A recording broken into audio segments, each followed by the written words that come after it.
2. I left you hanging last time. I said I meant to talk about sumo. I think today we'll talk about sumo and cornhole.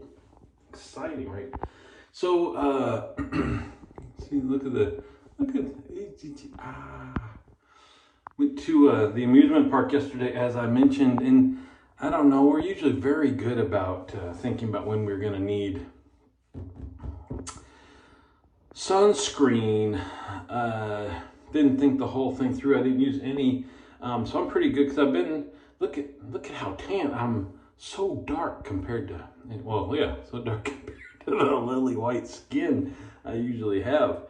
I thought I'd be okay with my base layer, but usually the sun's hitting me from the face, so there's a little strip here that doesn't normally see sun and is a little touchy this morning. So we are using the Healers shaving soap. Yeah, it could get me on a whole COVID thing. We're not even touching that today because we got to talk about. So it's funny, at dinner last night, I knew this happened. Every now and again I hear about one of the kids' friends finds out about my shaving channel and watches it and comments. But apparently our oldest has a friend. I don't know if she watches all of them, but I think it's at least semi-regular basis. And again, my daughter was like, what the heck? Because she started talking to her about stuff she saw in the video. So it's like, Layla, don't be ashamed. Smash that like button. Tell your friends. Pass it on. Because I don't feel my face is burned. But I want to be a little careful. So that's why I'm using a DE today. I don't need to scrape if it's going to be a little tender. And maybe not the best choice. I put in a Wilkinson sword blade, which to me is a mild blade. So I tend to, in the past, when I was experimenting more, would use it in more aggressive razors to kind of tame them down a bit.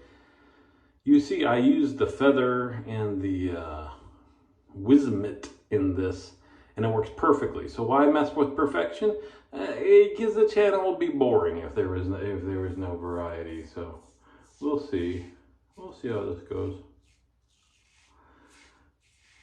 So sumo, interesting. So I think I mentioned on a few of my videos that some of the cadre guys, shavingcadre.com, are into sumo. And it makes, so Major Rich makes sense. He lived in Japan for some time as a young Rich. Would that be private Rich?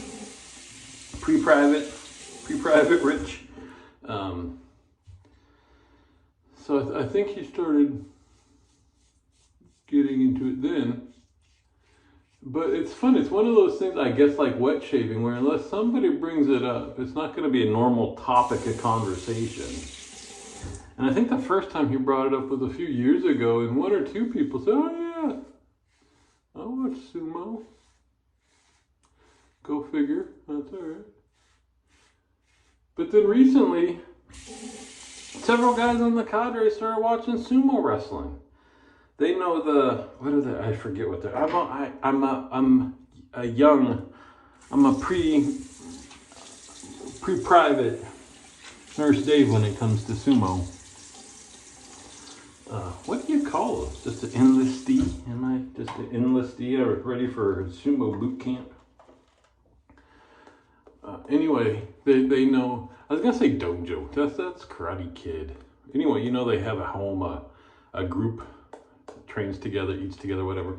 They know the names of those and who's in which one and who's coming up in the sport and who's going down and who got hurt and the style. I mean, just like any other sport. Which is just kind of weird.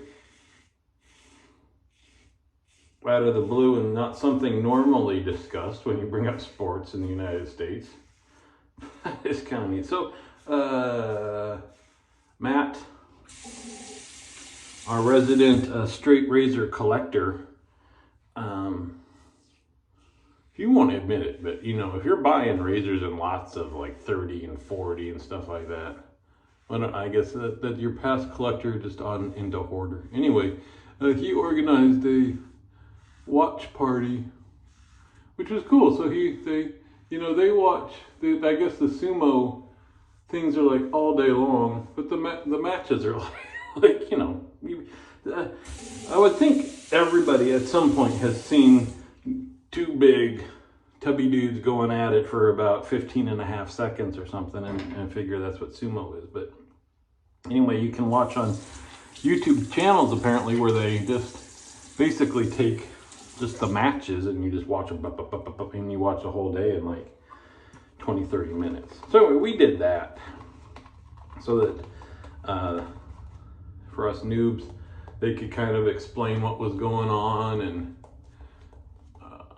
what we should watch for, and anyway, I was curious. Always be learning, and always be closing. Apparently, those are two very important of always rules.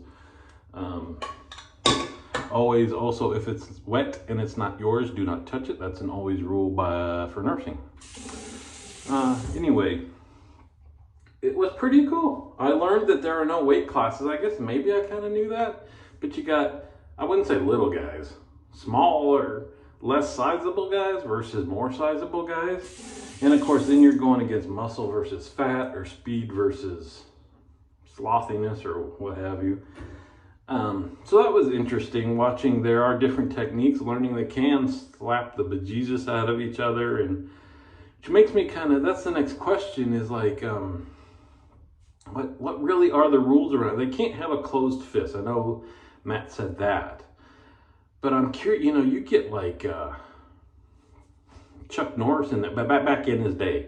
Not now, where he's probably on a walker, headed to Barber Days, Hombre Barbershop. But back in his day, or who is that guy that did the splits? Van Damme. You get him in there, even with the closed fist, you think they could just knock the dude out. So there's got to be some rules. Other than honor and tradition and stuff, there got to be some rules in place that some dude can't just do like a flying kick to his forehead, and because I don't think if you're allowed to hit. He said elbows too. You could do. You think you could probably get some guy that's way into martial arts in there and just whoop him. Anyway, maybe we'll have another watch party. We do have a Zoom party. It's not. There ain't no party like a cadre party. We have a Zoom call today. So maybe we can bring that up. Maybe if Luke A, that's his last name. Goes by that on the cadre. I don't know if he'll see this video before him, but I'm gonna bring that up as a topic of conversation. Why can't some muscular little fast guy just go in and whoop them all? If you can hit each other and stuff like that, curious. Anyway, my shave's almost over, so I can't go into everything we learned. I'll just say it was much more interesting than I thought it would be.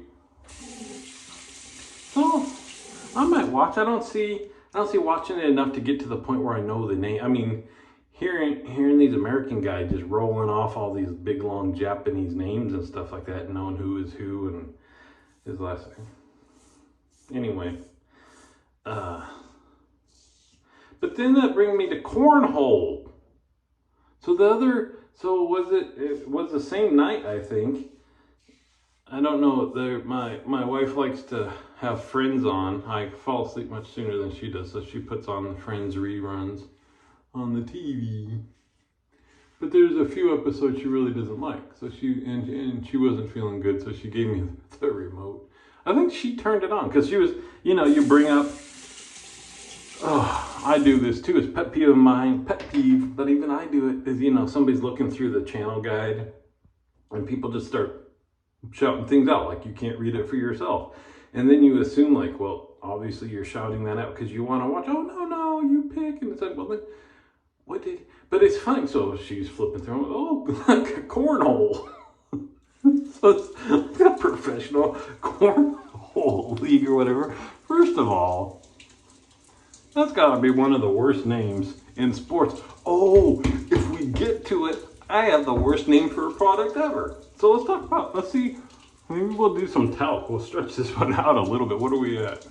We just hit 10 minutes. We got time.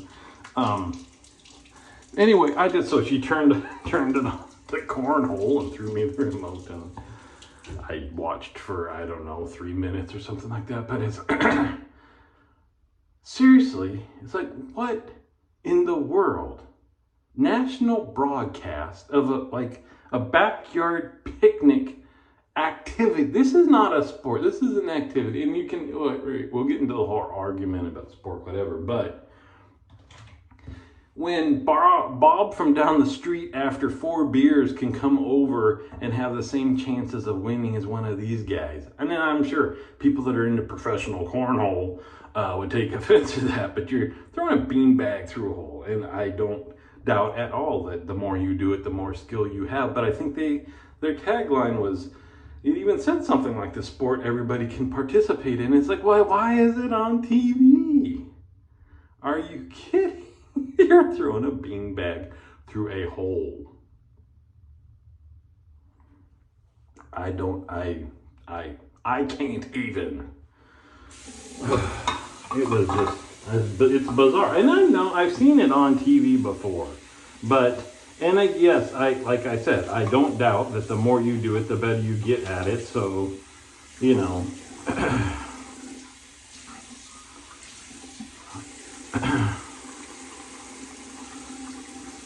Robert Babowitz from Indiana, who's on TV, could probably whip my butt. But what I'm saying is that his skill level may not be that much higher than the Bob after the 4 beers. Because he's been doing it since he was 3. And these, what do they have professional trainers for this? They do videotape and move your thumb on the seam here a little. Come on. Anyway, enjoy it, but why are you turning the TV to that? Anyway, are you ready for the worst product name ever? And I think it would work. So there's this issue. I do have a solution to an issue. So, you're getting, when we have hot dogs, we don't get like the Oscar Mayer. I don't even know who makes the generic hot dogs anymore. They're little skinny ones and they taste like bologna. Stuff like, hold on. Let's get we gotta keep we're here for a shave. Stop goofing off. Quinn's eyebrow raise. That's not gonna get me a sponsorship. Quinn's Cucumber Mint, the refreshing toner. How's that? So anyway, hot dogs. We do not use, you know what? Barber Dave always teases me about being off my meds and stuff because I can change topics like that. And it's like, that's a high functioning mind that can do that, buddy. High functioning. So anyway, hot dogs, we do not get the bologna skinny kind. It's gotta be all beef. I've seen, never mind, that's a whole different story. When I was on a window washing crew and we saw some of the meat that they used for hot dogs, we're going all beef. And I'm sure even that is from parts of the cow that we don't want to speak about. Anywho, plus we get big and hot. I mean, it's a meal, right? We're not doing we're a bunch of 5-year-olds at a birthday party. So anyway, the problem is with the bun, right? You get a big old brat. You get a big old juicy hot dog that plumps up on the grill a little bit. You get the cheap buns that are 8 for $2.49, or where they play cornhole, it's on sale for 79 cents for a bag of hot dog buns, I'm sure. Anyway, I digress. Or you get big old hoagie buns, right? Every now and again you can find the longer, they call them ballpark size or something but they're not everywhere. So most of the time our choices are the normal skinny little hot dog buns or the big buns, right? That you can pile stuff on top and all that stuff. So I always you don't want the bun to be kind of underneath and you got everything, you're eating it with a fork and a knife, and a hot dog should not be a civilized meal. So, that's the problem we need to solve. Before that, this moment of pow brought to you by Hombre's Barbershop, the sweetest smelling barbershop in Tucson. So we were eating dinner the other day. This was the day before the meal where my favorite viewer, Layla, was brought up. Hearts to you? I don't even know how hearts. But they were saying I got the big buns, and this is just too much bread, right? Because you want the height, you want the width, but the bun itself is like, can be too thick, which is fine with me because I do the brats. The rest of the family doesn't like the brats. They do the hot dogs, so you can have like almost the same width of bun and then hot dog and then bun, and that's too much bread. So you almost need the physical outer size of bun, but you need it hollowed out on the inside. This kind of, so your hot dog is nestled in this. If you toast your buns, it'd be toasty warmth of a bun, without doubling your carb intake or whatever. So that's the solution. You bake a nice sized bun, kind of, but hollowed out on the inside, right? Maybe they cook them with like a metal tube inside or something to create a void once they pull it out. Get that visual out of your head, but that's one way that they can do that. You ready for the name? Hold on. This is gonna take long enough. I might be able to do a little, well, I can't do talc because I got my aftershave. See, right, what are you gonna call that? You've got to, see, this stuff doesn't mix. I really don't, this stuff smells a little too sweet for me. I don't use it much. So you got a bun with a void in the middle where you can put your hot dog or your brat or your spicy Italian sausage. What are you gonna call that kind of breaded device? Bun hole. See you on the forums.